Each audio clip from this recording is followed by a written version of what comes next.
من الشيطان الرجيم. بسم الله الرحمن الرحيم.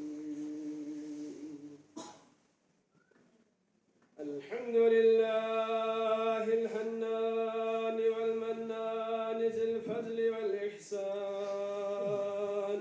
قال إمام علي الرضا عليه الصلاة والسلام: ليس من الأعمال عند الله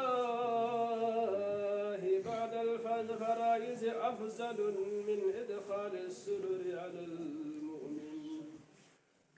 صدق الله العلي العظيم. اما بعد،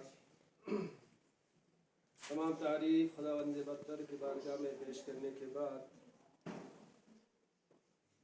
تمام درود و سلام خاتم النبیین رحمت للعالمین حضرت محمد مصطفیٰ صلی اللہ علیہ وسلم پر بھیجنے کے بعد قرآن پاک سورہ حدید آیت نمبر 25 تلاوت کرنے کا شرف حاصل کیا انشاءاللہ. اس کے بعد امام رضا علیہ السلام کا ایک قول ایک حدیث بیان کرنے کی سعادت حاصل ہوئی انشاءاللہ. اس آیے کرم اور حدیث کے ذیل میں آج کی جمعے کے خطبے میں انشاءاللہ مختصراً عرائض پیش کرنے کی جسارت کروں گا. اللہ تبارک و تعالیٰ اس آیے کریمہ میں ارشاد فرماتا ہے: لقد ارسلنا رسلنا بالبينات وانزلنا معهم الكتاب والميزان ليقوم الناس بالقسط.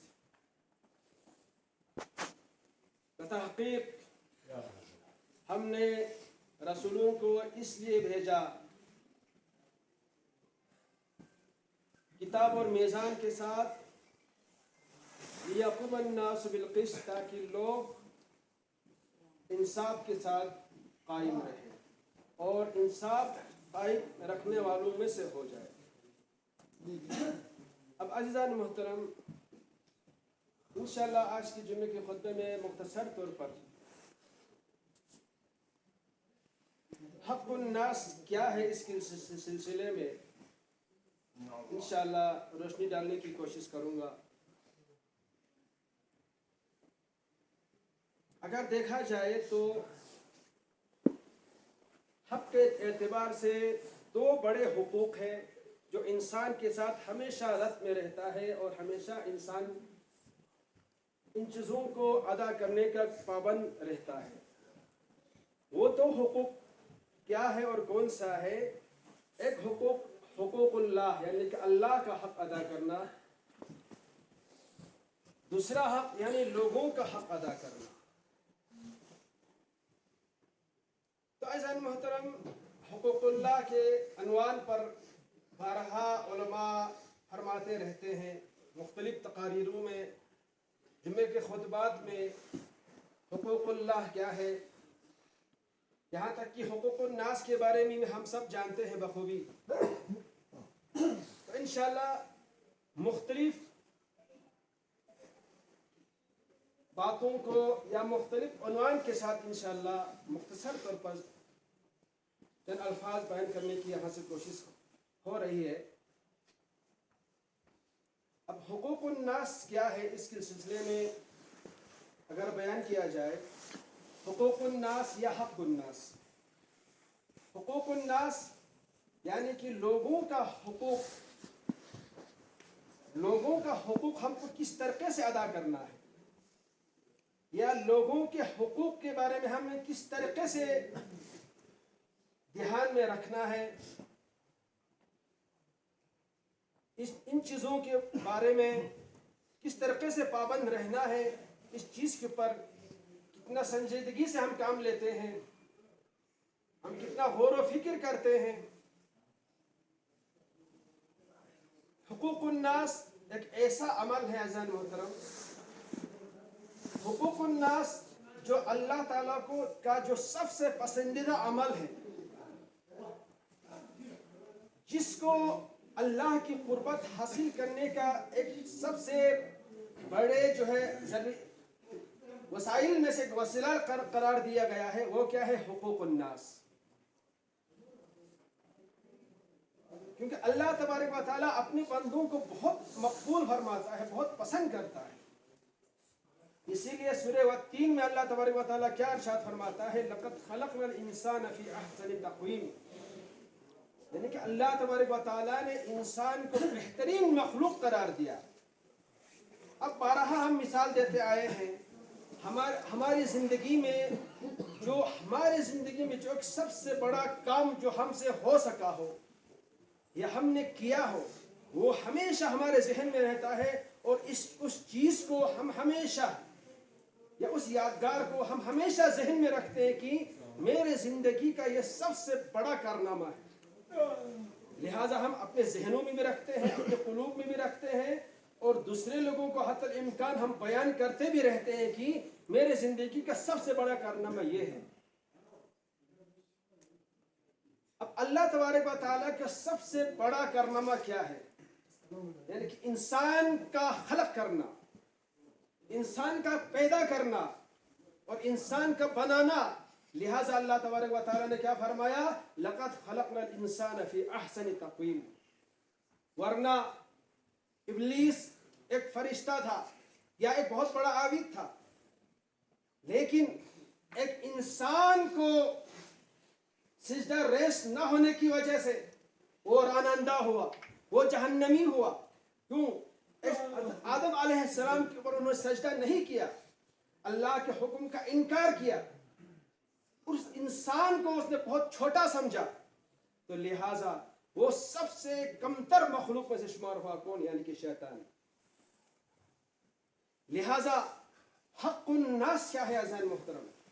حق الناس سے ہمارے ذہنوں میں ایک بات آتی ہے، وہ کیا ہے کہ لوگوں کا مال ادا کرنا، لوگوں کے مالوں کا خیال رکھنا، لوگوں کا مال اس کو اسی حساب سے اس کو دینا، لوگوں کے امانتوں کو حفاظت کے ساتھ اس کو ادا کرنا، یا لوگوں سے کا قرض جو ان کو ادا کرنا. یہ تمام چیزیں جب حقوق الناس یا حق الناس کی بات آتی ہے تو ہمارے ذہنوں میں یہ بات آ جاتی ہے. لیکن عزیزان محترم، حقوق الناس کا جو موضوع بہت بڑا وسیع ہے. حق الناس سے مراد صرف یہ نہیں ہے کہ ہم کسی کا مال ادا کریں یا کسی کی جائیداد پر غیر ضروری یا ناجائز طور پر نظر نہ رکھے، یا کسی کی جائیداد پر غیر شریعت کے طور پر اس پر قبضہ نہ کرے. یہ صحیح معنوں میں حق الناس میں سے ہے. لیکن حق الناس میں صرف یہ نہیں ہے عزیزان محترم، حق الناس میں یہ بھی ہے کہ ہم لوگوں کے ساتھ لوگوں کا عزت کا خیال رکھیں، لوگوں کے ساتھ احترام کے ساتھ پیش آئے، لوگوں کے ساتھ تمیز کے ساتھ پیش آئے، لوگوں کے ساتھ اچھے باتوں کے ساتھ ہم پیش آئے. یہ بھی حق الناس میں شمار ہوتا ہے عزیزان محترم. کیونکہ اللہ تبارک و تعالی قرآن پاک میں کئی مرتبہ جگہوں پر کئی مقامات میں ارشاد فرمایا مختلف انداز میں، یا کہ وَقُولُوا لِلنَّاسِ حُسْنًا، لوگوں کے ساتھ اچھی طریقے سے بہت اچھے انداز میں ایک دوسرے کا محو کلام ہو، لوگوں کے ساتھ اچھی طریقے سے باتیں ہو. وہ بات کریں تاکہ لوگ آپ کی بات سے لوگ خوش ہو، لیکن لوگوں کی دلوں کو جو ہے مسرور ملے، سرور ملے، خوش ہو. اس طریقے سے آپس میں بات کرو تاکہ دوسرے کو اگر ایسی بات کرے کہ لوگوں کا اگر دل آزاری ہوتا ہے تو سمجھو کہ اللہ اسے ناراض ہو جاتا ہے. ایک مثال عزیزان محترم، مثال کے طور پر ہم آج جمعے میں خصوصاً ہم شریک ہوتے ہیں. جمعے میں ہم اپنے گھروں سے پاک لباس پہن کر، غسل کر کے، صاف ستھرے کے ساتھ، عطر کے ساتھ، خوشبو لگا کر ہم بیت اللہ کی جانب ہم جاتے ہیں.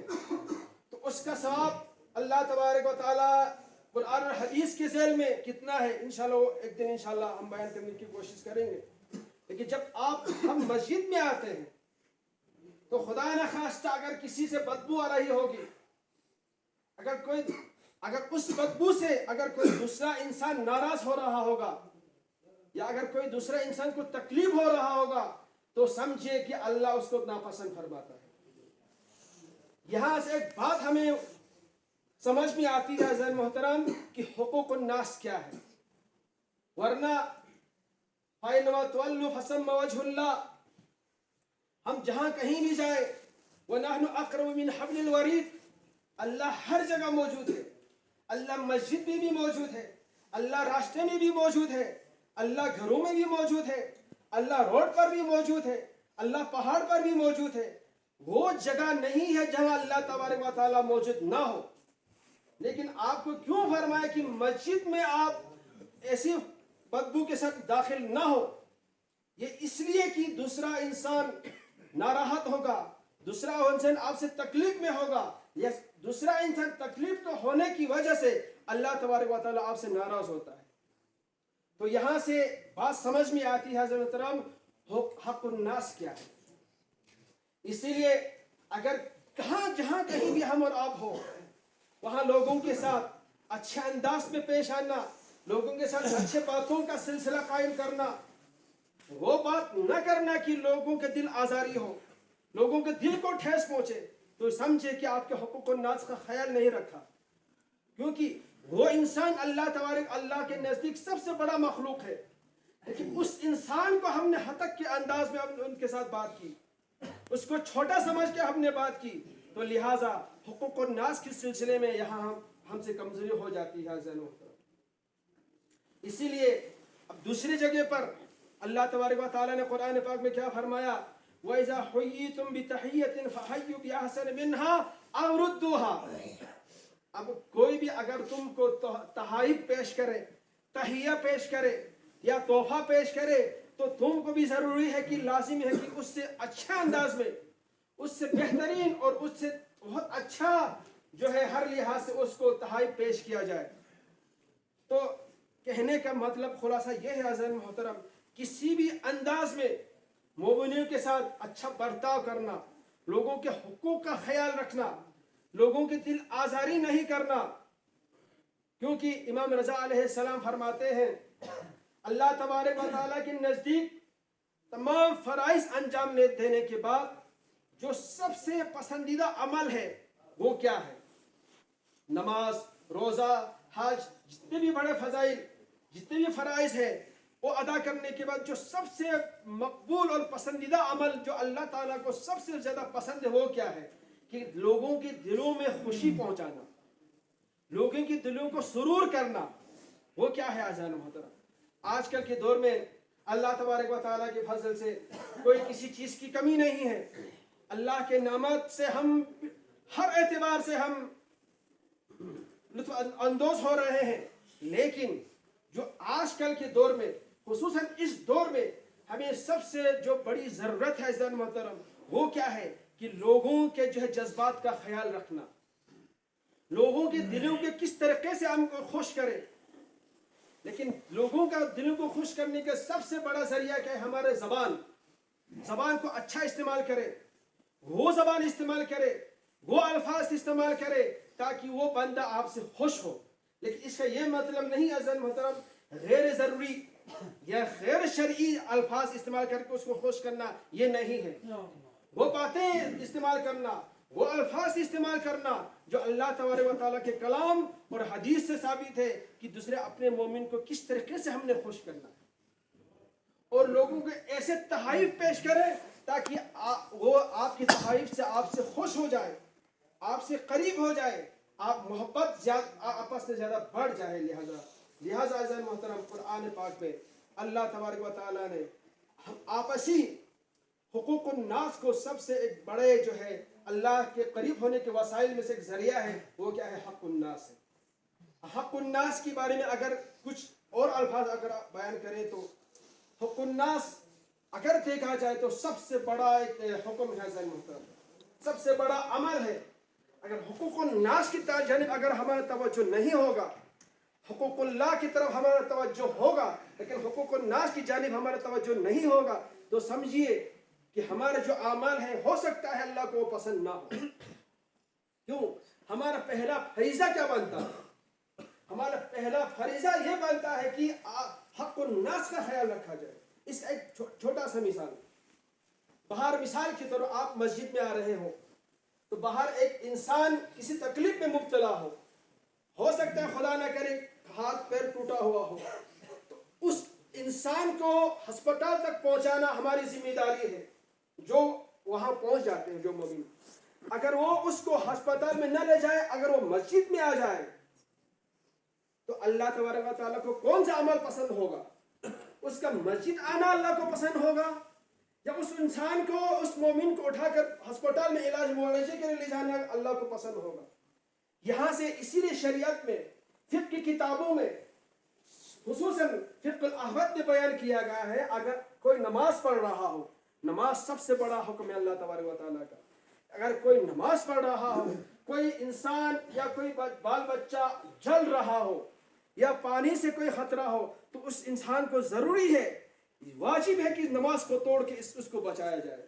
تو یہاں سے ہمیں بات سمجھ میں آتی ہے کہ حق الناس کتنا بڑا مرتبہ رکھتا ہے عزیز محترم۔ لہٰذا ہم اللہ تعالیٰ کا حکم، اس کا یہ مطلب نہیں کہ اللہ کے حقوق کو ہم ادا نہیں کرنا ہے، لیکن سب سے پہلا جو عمل ہے حقوق اللہ ہے، لیکن یہ تم آپس سے ملی ہوئی چیز ہے جو سمجھیے کیا حقوق اللہ، لیکن اللہ سے جو ہمارا کنیکشن ہے، اگر اس میں کمی پیشی اگر ہوگی اعمال میں، اذکار میں، عبادات میں، تو ہو سکتا ہے اللہ غفور الرحیم آپ کے دل جلنے کی وجہ سے، آپ کے پشیمان ہونے کی وجہ سے، آنکھوں سے آنسو آنے کی وجہ سے، آپ کی گریہ و زاری کی وجہ سے، ہو سکتا ہے ہم امید رکھ سکتے کہ اللہ تعالی ہم کو بخش دے۔ لیکن جو حق الناس ہے، اگر کسی کا حق ہم نے چھینا ہو، کسی اعتبار سے کسی کے حق میں کمزوری کیا ہو، یا کسی کے مال پر ناحق قبضہ کیا ہو، جب تک وہ انسان ہم کو بخش نہیں دیتا، اللہ اس کو بخش ہی نہیں سکتا۔ جب یہ لفظ ہم نے یہاں سے بیان کیا تو ہو سکتا ہے بہت بڑا لفظ جملہ استعمال کیا گیا، اللہ بخش ہی نہیں سکتا، اس سے کیا مراد ہے؟ اللہ بخش سکتا ہے، لیکن اللہ کے نظام میں یہ نہیں ہے کہ کسی کے حق کو ہم غصب کرنے کے بعد اس انسان کو اللہ تعالیٰ بخش دے، وہ اللہ کے نظام میں نہیں ہے عزیز محترم۔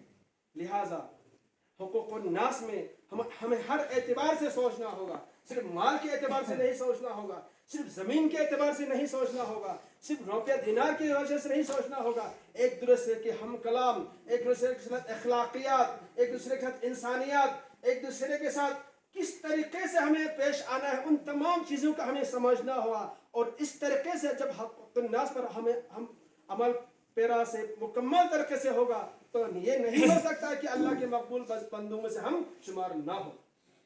لہٰذا اسی لیے اللہ تبارک و تعالیٰ نے اپنے تمام انبیاء کو اسی لیے بھیجا، لقد ارسلنا رسلنا بالبینات وانزلنا معهم الكتاب والميزان ليقوم الناس بالقسط۔ جتنے بھی انبیاء بھیجے ہیں، جتنے بھی رسول بھیجے ہیں، ہم نے ان کو اس لیے بھیجا ہے، ان کے ساتھ کتاب پیش کر، ان کے ساتھ واضح میزان پیش کر، اس لیے کہ لوگ انصاف کے ساتھ قائم رہے، لوگ آپس میں محبت اور بھائی چارے کے ساتھ رہے۔ لہذا اللہ تبارک و تعالیٰ کی بارگاہ میں ہم دعا یہی کرتے ہیں، بار الہ ہم سب کو حقوق اللہ کے ساتھ حق الناس کے بارے میں سمجھ کر، سوچ کر، اس پر عمل پیرا ہو کر چلنے کی، اور زندگی ایمان کے ساتھ پر ہو کر چلنے کی اللہ تبارک و تعالیٰ ہم سب کو توفیق عطا فرمائے۔ آج جمعے کے دوران لوگ مختلف حاجتوں کے ساتھ اللہ تبارک و تعالیٰ کی بارگاہ میں حاضر ہوتے ہیں۔ بار الہ مومنین کے دلوں میں جو بھی شرعی حاجات ہیں ان کو پورا فرما کر ایمان کے ساتھ زندگی بسر کرنے کی ہم سب کو توفیق عطا فرمائے۔ بار الہ خصوصاً جو بیمار ہے، علاج معالجے کے سلسلے میں ہیں، بار الہ ان کی آزمائشوں کو پورا فرما کر ان کو صحت کی زندگی عطا فرما، اور ایمان کے ساتھ قرآن حدیث کے ساتھ متمسک ہو کر ہم سب کو چلنے کی اللہ تبارک و تعالیٰ توفیق عطا فرمائے۔